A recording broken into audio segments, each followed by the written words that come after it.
Siesti, un drame qui a dû réveiller tout un pan de la vie sentimentale mouvementée de Stéphanie de Monaco.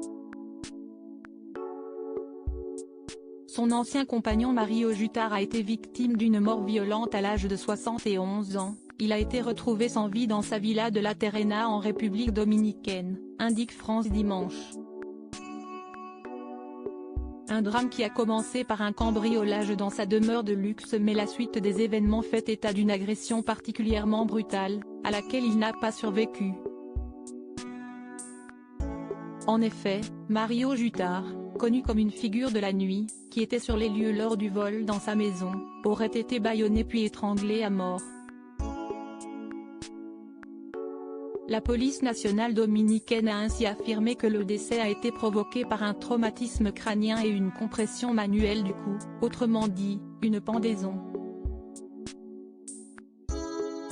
Son corps a été transporté à l'Institut des sciences médico-légales de San Francisco de Macorís.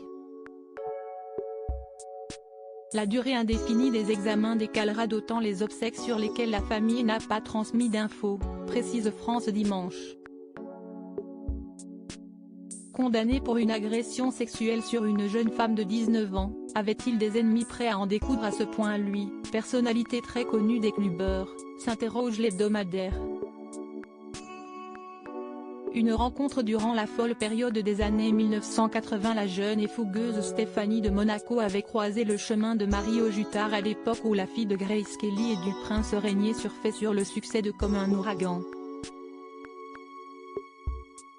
De passage à Los Angeles, celle qui venait de se séparer de l'acteur Rob Lowe était alors tombée sous le charme de celui qui était ancien mannequin, patron de la boîte de nuit branchée Vertigo et de 14 ans son aîné. L'idylle a pris fin lorsqu'elle l'a quitté pour le producteur de musique Ron Bloom l'année suivante. Aujourd'hui, Stéphanie de Monaco est l'heureuse maman de 3 enfants.